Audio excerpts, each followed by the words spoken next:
Lagi na lang tayong pangan. Sorry, ma'am. Nampuputol. I'm sorry, ma'am. Kasi naman sabi ko, okay na, basta.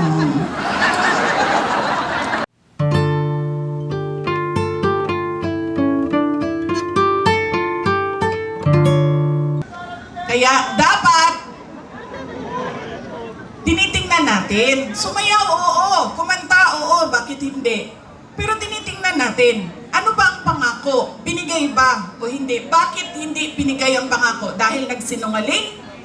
O dahil hindi talaga maibigay? Pa?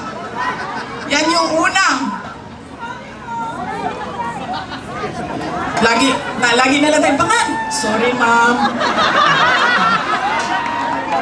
Nampuputol. I'm sorry, ma'am. Kasi naman sabi ko, okay na, basta.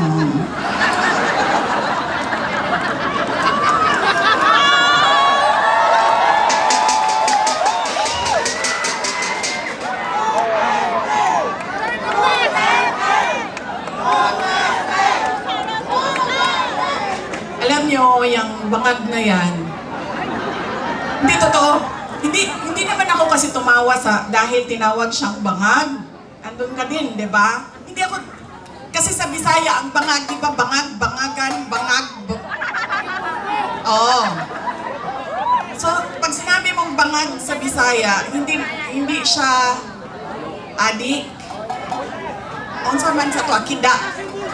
Di ba? Oo. So, hindi talaga ako natawanan, tinawag siya bangag. Kasi sa Bisaya, ang bangag ay butas. Hindi, at saka sa slang, ang bangag is yung private part ng babae. Diba? Bangagan.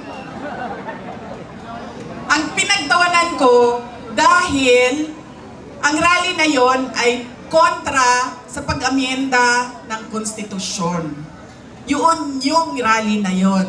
Tapos nagulat na lang kami na iba na yung napag-usapan doon sa rally.